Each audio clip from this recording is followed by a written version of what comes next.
Climbers, you know what the definition of happiness is?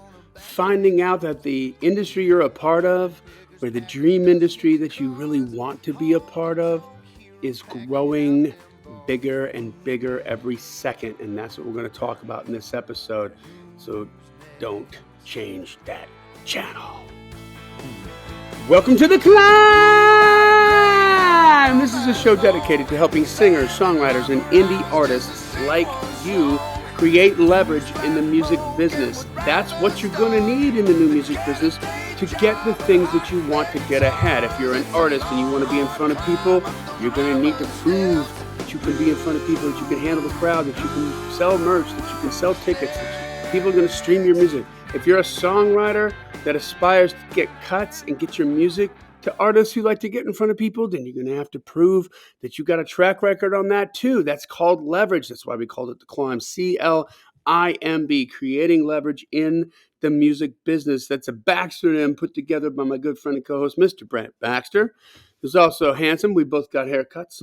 And what I love about Brent is he helps songwriters like you turn pro by revealing how you write like a pro, do business like a pro, and on a regular basis, he gives you opportunities to create the final factor and the biggest part of the equation, relationships with the pros, with your competitive product so that you can go and monetize this stuff and actually make a living doing it. You can find Brent very easily at songwritingpro.com. Once again, that's songwritingpro.com. And I would like to introduce you to my also got a haircut co-host, Johnny Dwinell. Johnny owns Daredevil Production. They're breaking artists digitally by identifying new fans through data. Yeah, it's complicated, but Johnny has a lot of brains under that shorter hair. If you're an artist looking to increase your streams, blow up your video views, sell more live show tickets, and get discovered by new fans, TV, and music industry pros, then Daredevil Production can help. Daredevil has worked with multi-platinum artists like Colin Ray, Tracy Lawrence, Ty Herndon, and Andy Griggs, just to name a few. You can find Johnny at daredevilproduction.com. That's production, singular, no S. There is no S because there is no other Johnny D. I'm banged up today. Banged up, but not from alcohol this time. Yeah, it's from working. From working, 18-hour video shoot day yesterday. It was crazy. We're trying something new here with an artist that I was asked just to do a music video for, to direct a music video for, which is pretty cool. That's fun. And yeah, super fun. And we did 2 videos. We did the proper music video, and we shot that at Alley Taps for half the day yesterday. And then, if you can believe this, we talked to everybody that was gracious enough to be in the video to also shoot the prequel, which in true Hollywood fashion, we shot after we shot the music video. But the prequel is going to be the lyric video, the backdrop for the lyric video, right? Interesting. So it's the artist's name is Matt Bailey, who he used to be on Sony, and he had a couple other record deals too. I can't remember where else he was at, but the song's called One Whiskey Away. And so the idea is that this girl walks into a bar and she's just so beautiful. It makes the artist nervous, you know, and he's inside his own head, and he wants to go ask her name, but he's got to build up the courage to do it. And he's one whiskey away from asking her, her name. So we cooked up a concept for the music video, and then we had these girls, right? We had our star who just lit up the camera, man. She was like so beautiful on camera. And then we had a couple other girls, like I had my girl Janelle in there, and a couple other, like, Lala was in there, like on the squad, looking fierce. And we had this whole squad of girls that just came in like they own the place, and I shot them. So we're going to do it like slow-mo. And so it's going to be really cool. Yeah. But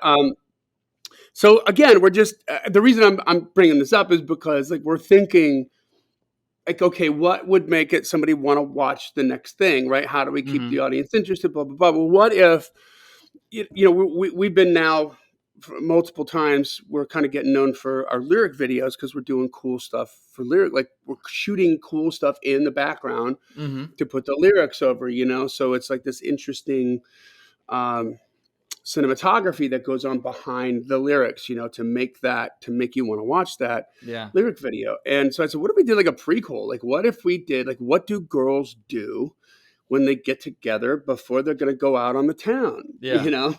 and Yeah. what happens. And so one of my interns, Jessica, who obviously is a female, was like, we just started brainstorming. She's like, well, I mean, they're going to come over with a boatload of clothes because they're not sure what they're going to wear. Right. And they're all going to meet the one girl's house, and they're probably going to do a little pre-gaming with the cocktails, maybe have a little appetizer or something like that. I'm like, Right. okay, go on. We're ready. We're taking notes, and then they're gonna maybe they're gonna crank some music, do a little dancing. And so we actually did. Matt created I think actually Jessica did it, like created the album cover design for him, that he had said, hey, I want to do this, and this. And so she found like a really cool stock photo that we could use. And then she put she designed the album cover, and then he's like, yeah, that's it. So then we gave a high res version of that to FedEx office. The day before the shoot, they printed me up a 12.357 inch by 12.357 inch copy. That is exactly the album cover size, right? Okay. And our lead girl, who was our ingenue for the music video, graciously agreed to let us shoot the prequel part at her house, right? Yeah. And she's got this cute little house, and she's also got an extremely cool and eclectic taste in music, right? And she has a pretty wicked vinyl collection. She's got vinyl. So we were like, wow, this is cool, So we said, let's just take that. We printed like sort of heavier paper stock, the album cover, and she had some vinyl that still had the shrink wrap on it. Yeah. So we slid that in inside the inside the shrink wrap, so it looked just like his album, dude. And she pulls out a record, puts it on the turntable. I get a close up of her dropping the needle, and then the girls are dancing around, and everybody's having a good time. And there's a couple dogs there, so it looked like legit. And then of course one girl. So, and this was kind of random, and it's funny the way it worked. But this is like, guys, like I want to explain some of this to you because it was just how some of this came together. It still might not work, right? Like we haven't edited it yet. Like I think, right, yeah. I'm thinking this is going to be cool. I think it's going to work. But so we had, I think it was Matt, actually, the artist, that was like, in the prequel part, there's got to be like some girl like on her cell phone texting and having some personal strife with a boyfriend or something. You know what I mean? She's upset about a guy or whatever. Yeah. And she just like aggravated when the other girls are like, oh, it's okay, honey, screw him, blah, blah, blah. And maybe she had a sort of a conservative outfit on that she was going to go out in. And then the other girls are like, nope. Now you got to go. You got to bring the girls out. You know what I mean? Yeah. And we're going to get you a lower cut top and da-da-da. So we shot all that. Well, that was the plan and the shot list that we had for the prequel. But during the music video shoot, which we shot first because the location that we were at, and by the way, shout out to the location we were at, Alley Caps, for letting us get in there.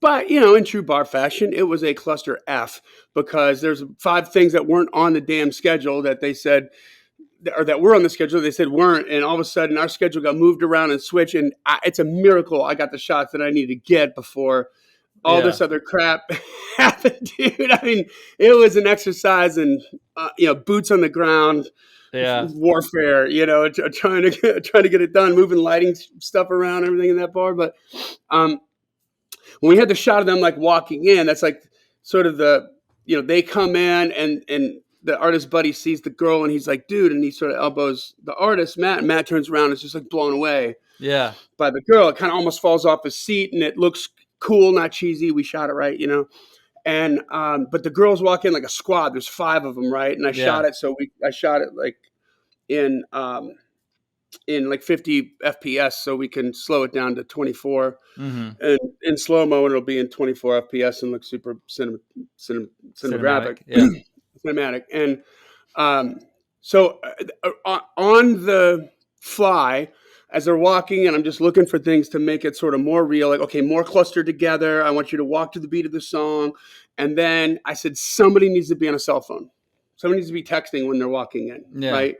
And so a couple girls pull out their cell phones, and like one of my artist friends who agreed to be in the video, Lala, just happened to be like in the front with our ingenue, right? She was just a little behind our ingenue. Mm-hmm. And so she was the one that worked because the camera, it just worked on camera that way. You know what I mean? And so Lala walks in just with like an RBF, man, like with the resting bitch face, right? Yeah. She's like texting on the phone, and they just look fierce. They look like I shot it way down low, with the camera looking up at them, so they're larger than life. Yeah. And when they come in, and then we're just like, okay, well, guess what? You're the girl with the boy problem in the prequel because that just happened. Yeah. It's like you got to know those moments, man. You just got to kind of jump on them. And see what happens. So it just looks really good. And Matt was catching on to that. Matt was like, "Did you tell her to pull that cell phone?" I'm like, "Yeah." He goes, "Dude, that was such a nice touch. It looks so realistic." You know what I mean? Just little things, man. You have fun. Anyway, that's funny. So all this stuff, this promotion stuff, and so just to wrap that thing up, so the prequel is all about the girls going out. They're getting together. They're doing each other's makeup, doing their hair. I've got them looking into the cameras if it's a mirror, doing their lipstick and stuff, and they're deciding what outfits to wear, and they get all dialed up and ready to go out, and they look like they kind of transform from hair pulled back or hair up into ready to go out, and then they leave in an Uber car, which was the artist's truck, and then the next shot is pow, they're walking in those outfits for the music video. You know what I mean? So To Be Continued would be at the end of the lyric video, and it's an idea. Idea. We're gonna try it. Well, that's funny. It reminds me. Okay, so my brother-in-law Matt Klein, we did that comedy record, and there's that song. There's Taxes Everywhere, which we shot at Ray Stevens' office, and I was a squirrely tax guy auditing Matt with your creepy fingers. Fingers. Yeah. And anyway, so we went to the we went downtown Nashville, up around like some courthouse or something, like right downtown. There's a huge set of steps, going up it. And Matt had this whole duffel bag stuffed full of what were supposed to be like receipts and stuff. And so he had some receipts, kind of like, sticking out of the bag, like coming out of the seams, out of the zipper kind of thing. And so he had this big old thing, and it, so there's this whole, little bit at the beginning where he's like, oh my gosh, he's lugging this whole thing up, the hill, and then I remember the music starts and the whole auditing. I'm like, hello, Mr. Klein. And just this creepy auditor. Step right in. Yeah. Let's see what receipts you don't have. And anyway, so then at the end, we just, we're just playing on these big steps, like this whole thing of him lugging this thing, like he's like climbing a freaking Alp. He needs like a Sherpa for this duffel bag full of receipts for this audit or whatever. It's like super heavy looking. Yeah, super heavy looking. And so what we ended up doing just as a joke, we shot previously, earlier that day or whatever, we just shot a whole nother video of him just trying to get all that stuff up the steps, and like he's lugging it. And at one point the strap on the duffel bag breaks.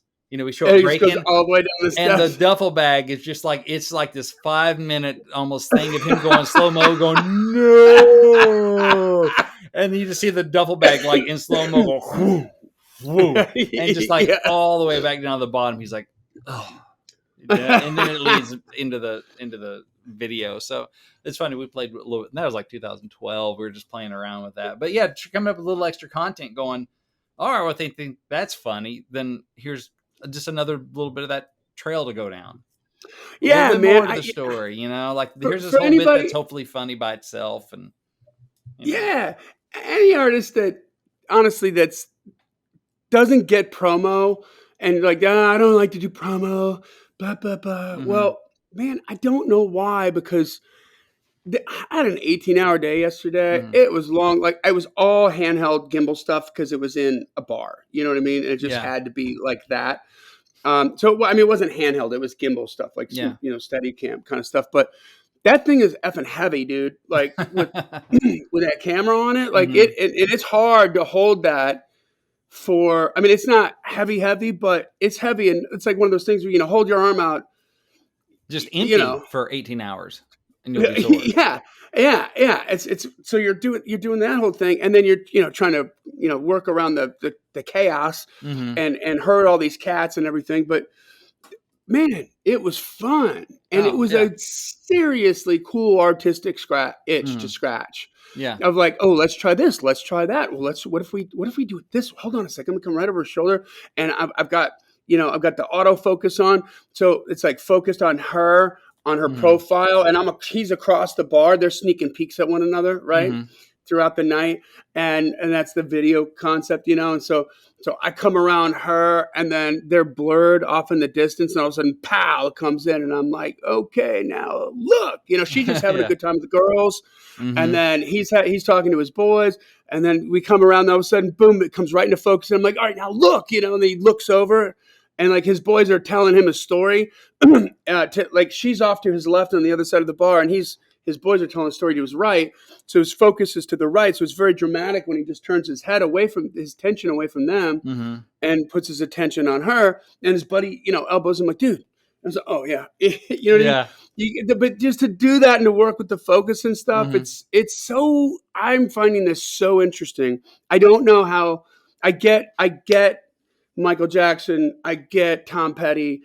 I get these artists that really got into their own videos. You know what I mean? And just really took ownership of it because it's fascinating. It's so much fun. I mean, Matt and I had so much. That's the most I've dug into, like doing video and concepts and act. The kind of acting and all that. So much fun.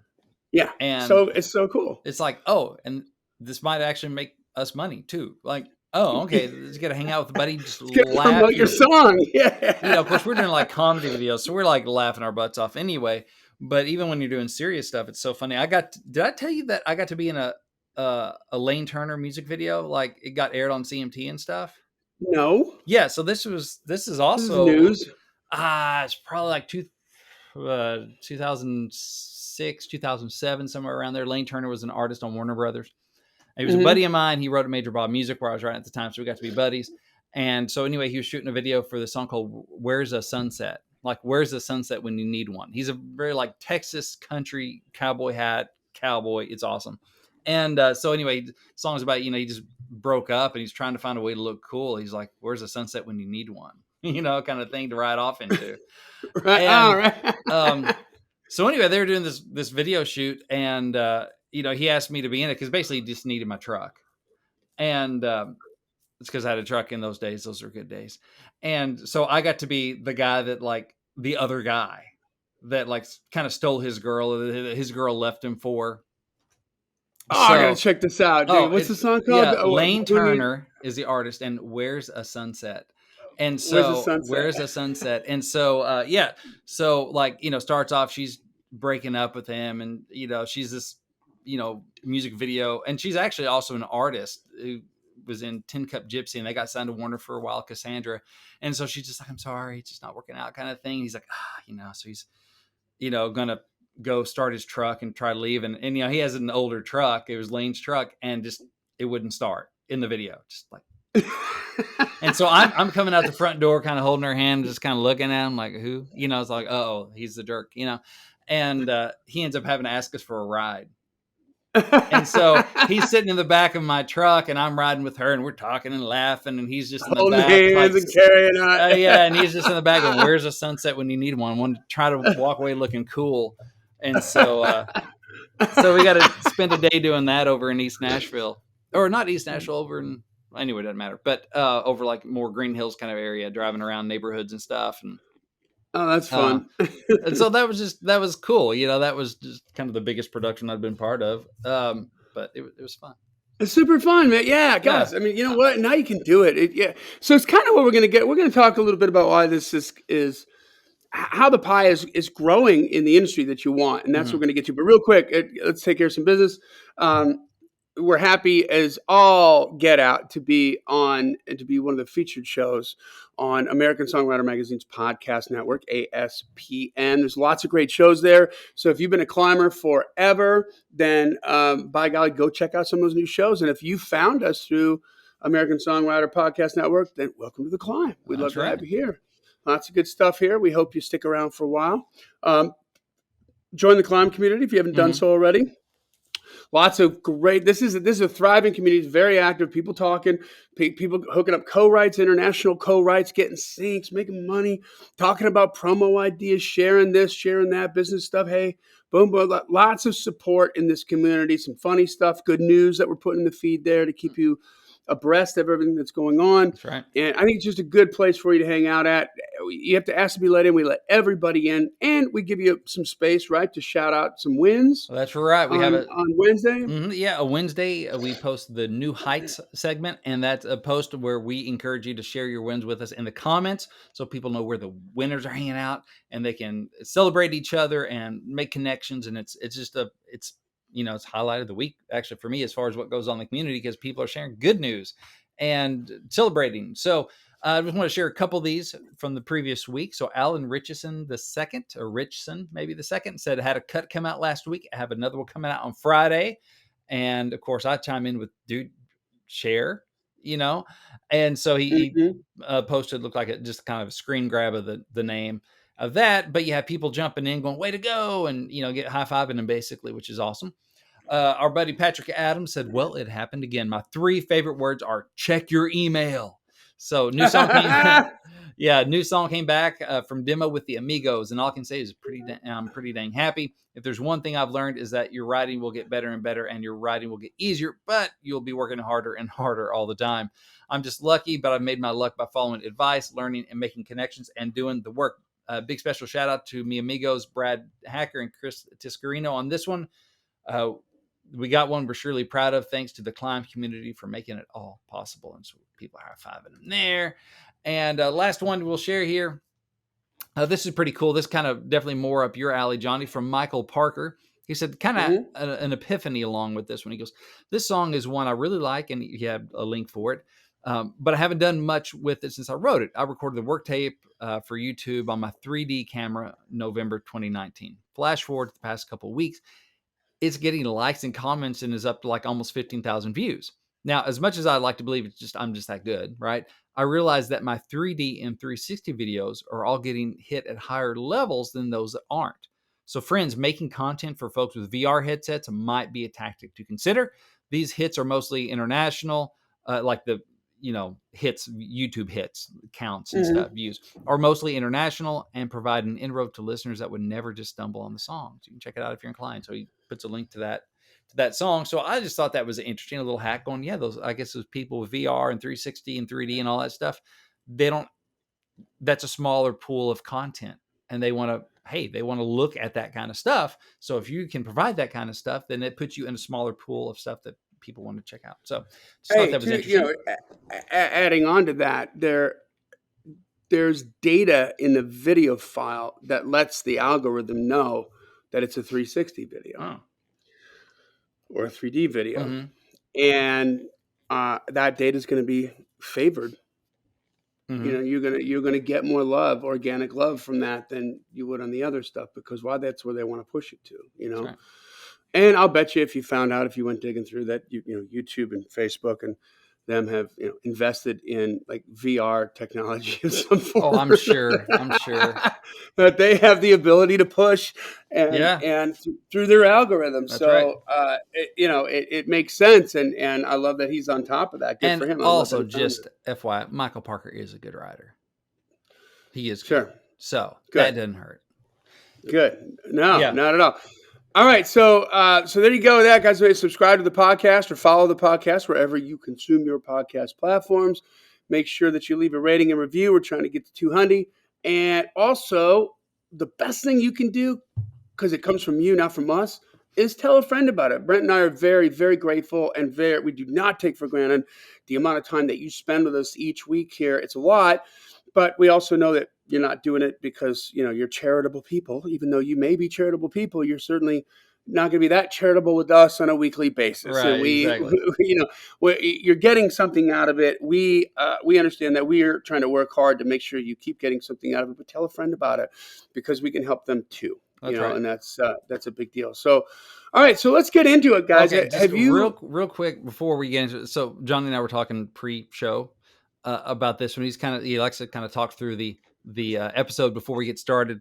And you're gonna do your hot take on this right now in terms of time. What's funny is, so Johnny was talking about it. He goes, so I mean, I think it's probably gonna be one of my shorter episodes. I said, oh, you say that? And he goes, yeah, I'm not sure how much it's gonna make this a long episode. And I just checked the clock on this thing. We're already like at 24 minutes, and you're just now getting into it. Yeah, we're just getting started. I'm like, oh, no, it will be short though. You found a way. Short. You found a way. We're already at 24 minutes. Okay, time to start. Okay.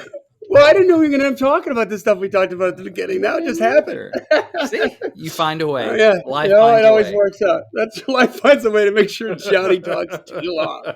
That's the truth. Oh my God. All right. So great. Bob Lefsetz has some great podcast interviews on his podcast, and especially in the music industry. I kind of stay away from maybe some of the tech. He's pretty dialed into the tech stuff. Sometimes he's got political stuff on there, and I don't really listen to that. But I do like he gets great. God, Irving Azoff, man, interviewed Irving Azoff, who was the manager of the Eagles, and just talked about his life. And you learn all this. It's just invaluable information on there. So the second or the third to the last interview that he did was with this cat named Merc Mercuriadis, who, like, you nailed it on the head. Tell him when I mentioned the name, you said what? Wait, what's his name? Merc Mercuriadis? Says it sounds like he was defeated one time by like Blue Beetle or like Hawkman. Sounds like a comic book villain. As a comic book supervillain, Mercuriadis. But for musicians and songwriters, he is not a villain. He is a superhero. He has a company called Hipgnosis, which is spelled really weird with a G after the P, and I don't know what this. I think no, as in like Gnostic, as in knowing hip. Gnosis, like Gnostic. Is it kind of spread like agnostic? Latin, I think, to know. Agnostic to not know, right? Gnostic to know. Hypnosis, maybe like knowing hypness. A thought. Now. It's genius. Like, I didn't even know that. Give me the word, man, to the English guy to there we go to lay all that out. Brilliant. I can totally be wrong by that. I'm not all up in my Latin. But so Hipgnosis, if you've been paying attention at all to any of the trade magazines, Hipgnosis has been buying. This is the company, and this is the dude behind the company that's buying up all the song catalogs. Mm-hmm. So, and this is interesting to everybody listening to this podcast. Okay. Like, maybe this sounds a little either above your pay grade or like a little too sophisticated for anything that you need to be worried about, but it all filters down to what we're talking about and what we've been preaching in this podcast for the last 5+ years. So he initially got a $200 million investment, and he started buying up song catalogs because he's going to make money with the song catalogs. And these investors believe that they can do that. And now, because it's been so successful, he has grown from a $200 million company to a $2.5 billion company just a couple years. Not bad. Okay. And he bought half of Neil Young's catalog. Now, Merc is a former record label executive manager kind of guy. He is, when you listen to the interview, he is unquestionably an advocate for the artist and for the writer. Okay. Like, aside from business, he has turned away business deals that he doesn't think favor the writer, that favor the artist. Okay. That are, he's not your sort of dark silhouetted, shady music label guy. Okay. Yeah. He's really, really, really an advocate. And the deals that he's signing with these artists are pretty freaking spectacular. And he talks about the multiples that are going to happen, financially speaking, after they purchase these. And I recommend listening to this interview because you're going to learn a lot about new cash registers that are opening up in the music industry. Why hasn't this happened before? Why is this 2019 news and 2020 news and 2021 news? Why is it not 1980 news? Mm-hmm. Right? And it's because of the changes in the music industry that have happened that allow him to do this. So for the record here, I think he said that they got 2.5 billion in investors so far, or investment money so far, and 177 investors. They're kicking some So serious change. this isn't millions of people with a couple bucks. Yeah. Okay. On a penny stock. This is big money people, you know? And he talked about the first, getting that first investment, just as a side note, where he went around and he said, we had this many meetings. It was like 135 meetings or something. And he said, there were 9 people in those meetings that were like, don't ever darken our door again. We don't care if this is a winner or not. None of our investors none of the people's money that we're responsible for, none of those people are going to be interested in this. Okay. So don't ever come back. And some of them, the vast majority of them were like, oh, this sounds really sexy, really interesting, but we're going to wait and see what you do. We're not going to be your guinea pig, you know? And then there was enough people that were like, well, $200 million worth of people that were like, oh, I like this. Let's go. Yeah. And it's been making money. And so he's taking song catalogs and in a publishing company fashion, he's exploiting those titles and generating, and trying to work them more and help them generate more money, okay, for the stockholders. And they go into the boring business stuff about how the company's structured and stuff as much as Merck can do it. A lot of it's public information. Some of it isn't. But I mean, I think they just bought the Chili Peppers catalog. Like he's in there, and largely they because they just didn't give it away now. Yeah, give it away now. You got to do that with the tongue trill. So why is this guy? How the hell is $2.5 billion? Like what? These people aren't in the music industry. What the hell is going on? Follow the money. Follow the money. Why are people who have nothing to do with the music industry, who 20 years ago would never, ever invest in the music industry because it's a roll of the dice, it's very risky.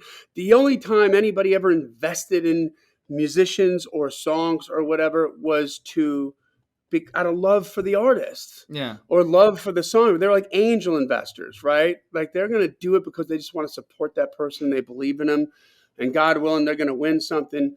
But otherwise, you're not going to get investors like GE is going to get investors, right? Right, or something like that. So what changed? Like, why is that? Why is this a story? Why does this guy have what Bob Lefsetz's called the sexiest company in the music business right now?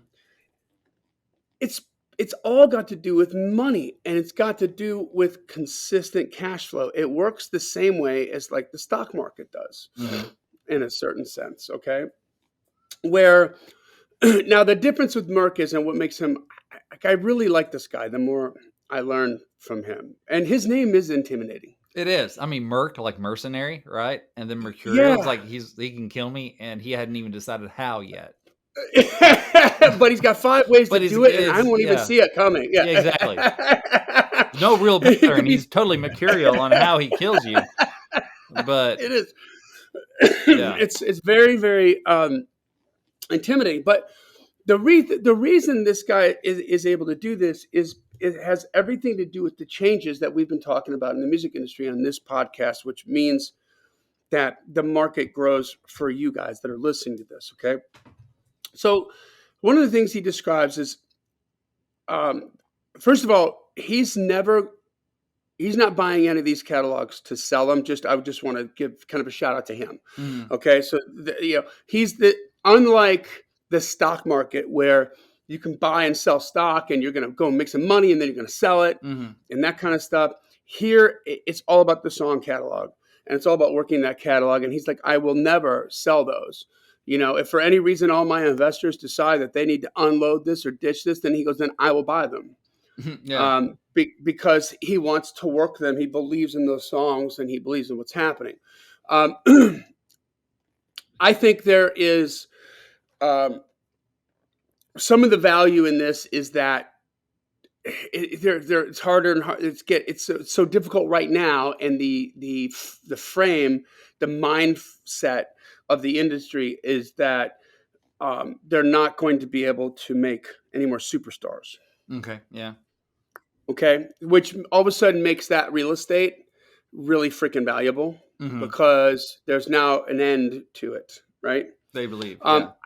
They believe. I don't believe that's true. I just think they're still maturing and developing this market, recovering from huge 80% loss in the industry and getting back on their feet. And then, once they realize that the streaming is going to keep coming, then, okay, how else can we get people to connect with our artists? And they're going to start thinking about some of the ideas that we've already started thinking about on this podcast, But he's turned song catalogs into an asset.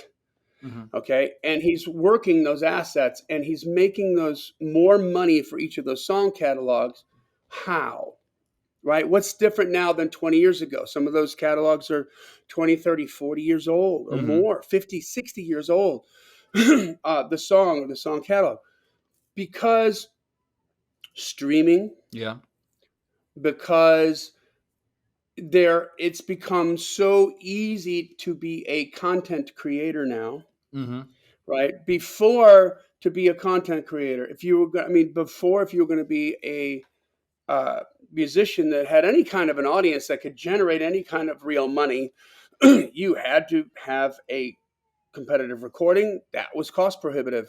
That was 150, maybe 200 grand. To do that, you're not going to, 99.9999% of artists ain't going to do that without a record label. Right? Yeah.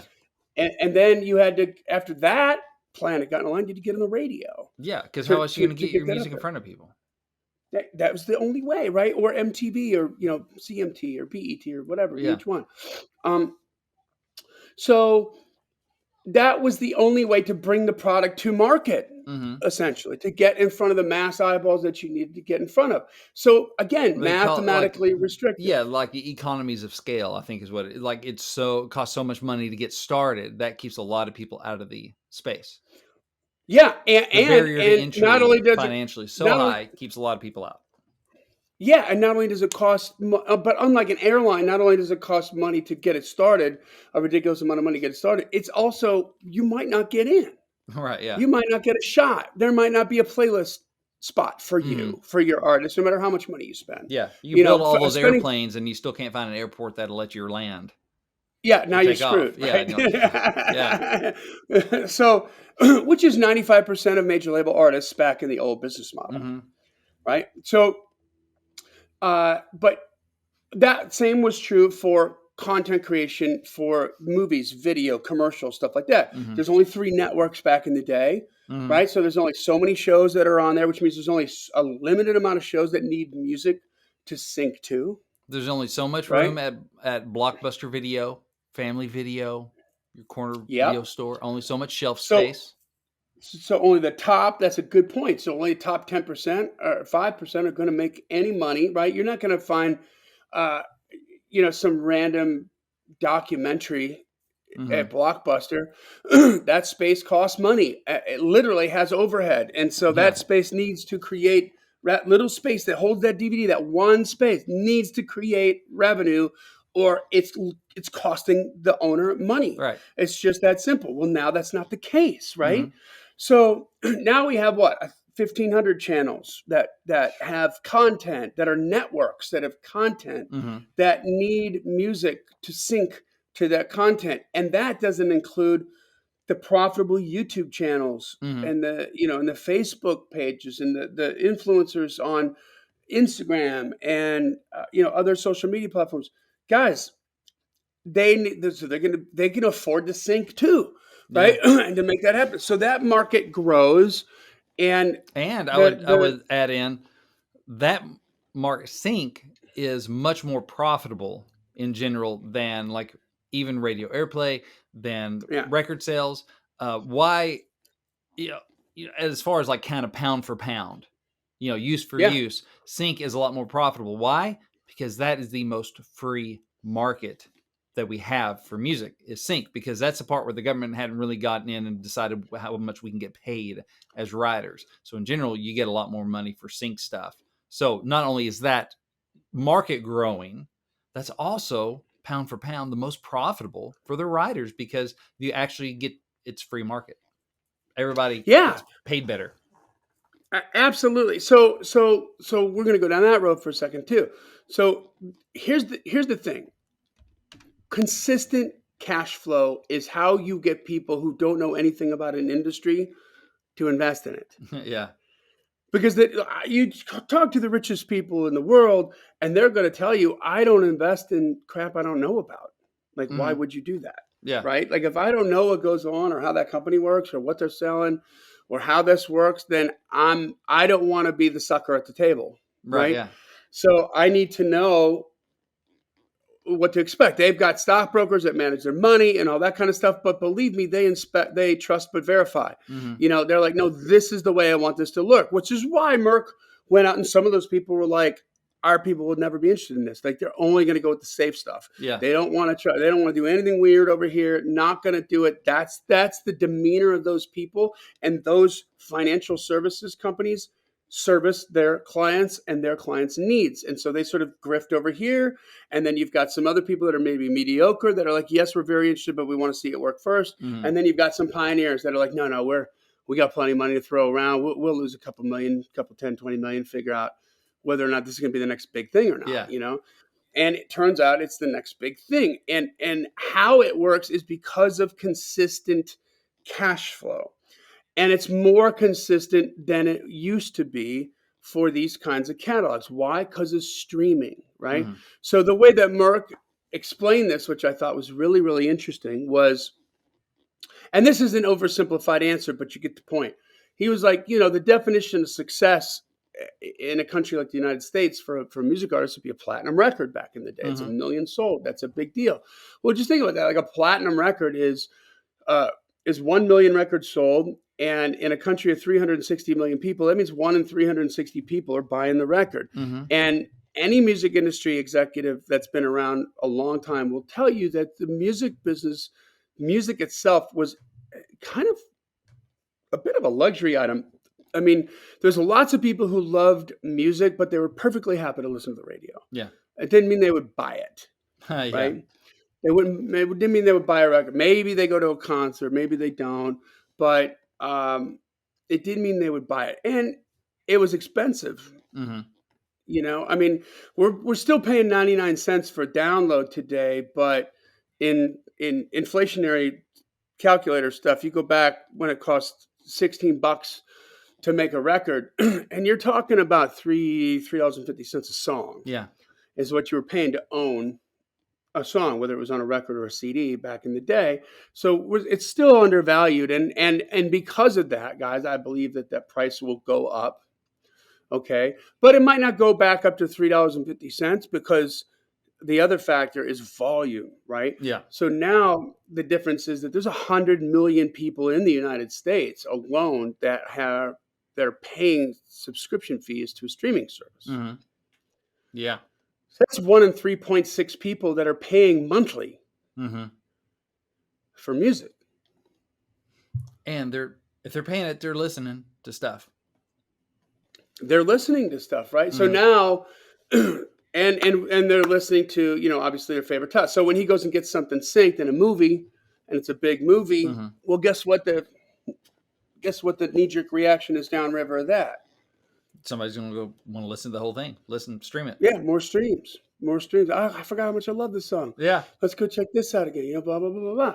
So I think about that. And then I go back to Spotify with the, 13,400 artists that got signed. We did all that math. It boils down to like, somewhere in the neighborhood of 8,700 indie artists like you who don't have a record deal, who don't have super rich parents, who didn't get lucky and win the lottery, and who didn't used to have a record deal, who figured out a way to generate what amounts to be, if it's 50 grand from Spotify just in streaming, it's probably like easily 75 grand, probably more like 100 across all the streaming services. total 6 figures, so you can make money, right? And now we don't need anybody's permission. It's not cost prohibitive to make the sound recordings that are competitive. It's also not cost prohibitive to promote it with video content, but you just got to want to scratch that itch. And so, what does that mean? That there are, you might remember a few episodes. Well, this is probably a year ago, maybe. I was interviewed on the podcast from the company Royalty Exchange. Mm-hmm. Royalty Exchange is the minimal, the microcosm of hypnosis. Yeah. They work Right? on songs that are on a smaller scale kind of thing. On a smaller scale, but the same thing. And when I was describing, I'm like, how do you do this? How does this work? And he's like, it's all about consistent cash flow. He goes, we're looking to buy songs that are consistent, right? Mm-hmm. And it goes, it doesn't need to be trending upward. It can even be trending downward. Mm-hmm. But as long as it's trending downward slowly, it's still consistent. We can reasonably say, we're going to get this amount of streams in this next couple of years, and it's going to generate this amount of revenue on the streams, which creates this amount of money. And that's, in that sense, it's very similar to the stock market. Yeah. Right. Like if the stock market factors in speculation, but speculation can work only if the company makes money. Mm-hmm. Right, and turns into a money maker. And through the .com boom, we had a lot of speculation, a lot of drunk stockbrokers going, "Oh, this is the best idea ever," and they were paying $400 for a share of stock that from a company that hadn't made $1 yet. It was still an idea. They didn't know, as great as the idea might have been, it doesn't mean that the public's going to adopt it. Right. That consumers are going to react and give a shit about it.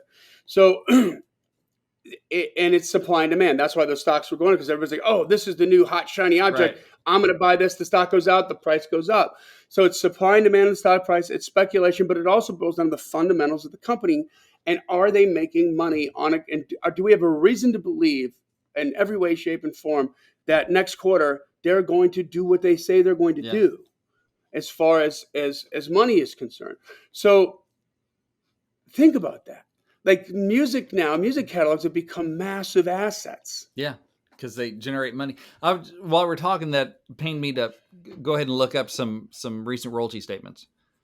Because we're talking about streaming and stuff. And one way I look at streaming is that, people like Spotify are screwing over the songwriters. They're trying their best not to pay them, okay. And they're not the only one, right? Trying to do their best not to pay their creators, because that way they get bigger piece of the pie. We baked it. But anyway, they just figured out, what tables to set it on, and they do their part. So they should get paid, but so should we. And we should have a say in it. Hello, freedom. Mm-hmm. But anyway, so, but I think the good part about streaming, and as we get this settle out where it's not just they're stealing our stuff and deciding what to pay for it, is, the long tail on this, which is the concept of, you got your hit stuff, you got your, like current hits are getting most of the radio airplay, getting most of the streams, that kind of thing. And then it trails off, and then there's long tail where people still listen to it here and there. It's on like, mellow gold of the 70s playlist and that kind of stuff, where it doesn't get as much as it was like in its hottest period, but it's still consistently streaming. And so it's almost like, if you'd had a cut on an indie artist before, and okay, maybe they sold a few records, and you might get a piece of that, not really getting any radio airplay. And so it's gone, right? Just kind of gone, disappeared after a little while. Okay, that was nice. Mm-hmm. Moving on with my life. But here, I'm looking through this and I'm going, oh, here's an independent artist I know, put out this song a few years ago, and, not getting any radio airplay. But so I'm looking through going, okay, here's, I'm with ASCAP. So here's Internet Radio, Pandora Plus, Pandora Premium, YouTube Premium, Rhapsody, Apple, Spotify, Tidal, all this stuff. And it adds up to like, this indie artist, like, oh, there's $10. Okay. Normally that would be $0. Right? So, and this is like pandemic time. So it's not like he's going out and playing shows and selling CDs. This is just, okay. He cut a song that we wrote, put it out there, and it's getting streamed. Great. There's a Ray Stevens song on here that's generating some income that never got played on the radio, I'm sure. But, this comedy song that we wrote, but you know what? It's been out for like, I don't know, like at least 7, 8 years. At least. No, maybe like over 10 years. And so we're not getting radio airplay. I'm not sure if how much that record's selling or whatever, but you know what? Yeah, this was like 2008, and it's still bringing him a little bit of income. Why? Oh, let's take a look here. Pandora, a little bit of print. Yeah. DSPs, man, Amazon, iHeart, Pandora, so it's like, it's bringing in some. Monday Morning Church. I mean, that came out as a single in 2005. So 2005, 2006. So like 15 years, getting where it can show up on like classic country stations. But even that is a bottleneck that, it's not one of, if you're going to go over to Allen songs, you're going to think of Gone Country, Chattahoochee. You're going to go down the list pretty good ways before you get to my hit with them, right? And there's only going to play so many Alan Jackson songs. But hey, here's hundreds of dollars showing up, and a lot of it, some record sales still, but a lot of it is internet radio, YouTube, YouTube Red, that kind of stuff, Spotify, because he's on these different playlists and people are listening to it, and it's still bringing in money 15 years later. And that's the beauty of streaming, because if it was just record sales and radio airplay, I can see the numbers. They wouldn't be as big as they are. Yeah. And so that's the long tail and the consistent earning of, so I look at it now, like as a writer, I'm just diversifying my portfolio. I'm just getting stuff in the stream. Like, so these pennies these long tails, as you keep stacking little tails on top of long tails, it thickens up, So it's like, okay, yeah, Southern gospel. Yeah, there's a little bit of Southern gospel radio around the country if I have a hit or whatever.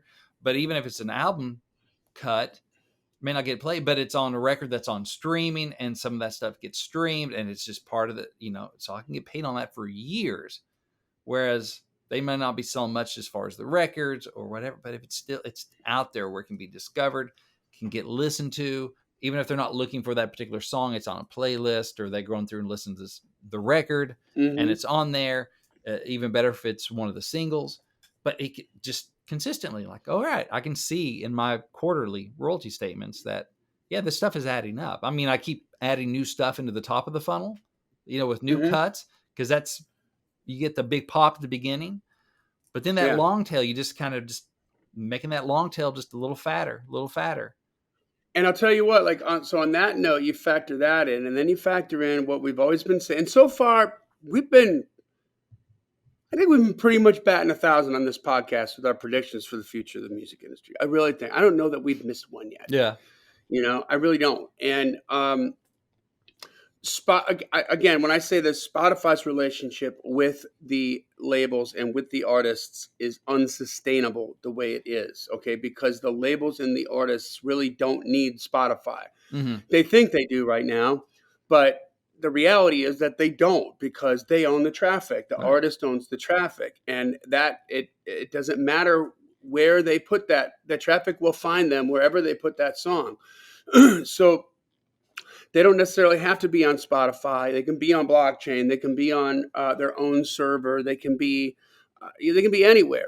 Those big artists can do that. And you saw, I mean, in the 80s with and I was never a fan of this because it never sounded the same, but you have a lot of the legacy 80s, like hair bands and stuff, and a lot of legacy country artists who re-recorded their hits so they could own the masters, right, and sell them. And it doesn't sound the same. And so it's like, I hate it when I find that on streaming and I can't get to the original one because I want the original one. Right. That's the one I want. But it's a different world now with Taylor Swift, like they talked about that in this Merc thing. I mean, she's killing it. By doing that. Why? Because she knows I own the traffic. Yeah. Like they're going to consume what I tell them to consume, what I give them to consume. And if they believe the story behind it, then God bless them. So they're going to go listen to the Taylor's version and not the old version. And it's not even about not the old version. She's going to get traffic to that if they consume them both. Well, do you know what I mean? Yeah. Either way, she wins a certain that amount. Doesn't happen 10 years ago. No, one thing that did happen, I remember, and it probably was 10 years ago or almost 10 years ago. I was having a conversation with a member of a band that was really big in the 90s. and into the 2000s, but more of a legacy band at this point. So he was in the band, and so we were writing one day and talking about it, and he was like, "Yeah, we can. We're still playing shows because God bless country, you can play shows forever. We've had some hits, and they had a bunch of them." And he's like, "We got to buy our own records, like from the label, to go out and sell them for shows, right? We get a wholesale kind of thing. We get a discount, right? But we got to buy the record in order to sell them at the shows." So what we're talking about doing is going in and just making a new greatest hits record and just cutting the new version, so we own the masters and sell that, because then we get 100% of it. Oh, minus writer share and publisher and that kind of stuff. But I mean, for an album, that's not 100% much. Of the like gross revenue, right? They get it, yeah. So versus, we got to buy them for, I don't remember the numbers. Like, we got to buy it for $6 or $7 from the label, and then turn around and sell it. And that's just a big old chunk. Why don't we invest, do our own version, own the master, and now if we sell it for $20 at a show, you take out writer and publisher share, we make like 19 to pay back the cost. You got to pay back the cost of making it. But they were, I don't know if they did that, but that's something they were having a serious conversation about. Well, and so it's just business. So let's wrap it up with this. And you're right, Brent. Damn it, we didn't go short at all. But so here's the thing: like, follow the money. Okay, to give you a difference in perspective on what I mean by that. The reason, Sony Records used to be CBS Records. Okay, and CBS Records was bought by Sony. Not because Sony wanted to get into the music industry. Okay. And Sony owned Paramount, or Sony had created Sony Studios. They didn't buy Paramount. They bought another major movie studio. Not because they wanted to get into the movie industry, because they wanted to be creative. They did it because they got their butt burned on Betamax tape. Yeah. Betamax tape came out. Betamax was a far better quality product than VHS on videotape than VHS tape was. Philips invented VHS. Sony invented Betamax. Philips was part of the Seagram's conglomerate, which also owned Polydor and a record label, Polygram Records. Okay. So they had this new product, videotape. We had never seen videotape before, like those videotape cassette things. That was new to the market. So it's 22 immutable laws of marketing. It's better to be first than to be better. Betamax, way better than VHS, way, way better. But because Seagram's owned Polygram and also a movie studio, which I think, but that was it. That was Paramount. I think Paramount was owned by Seagram's.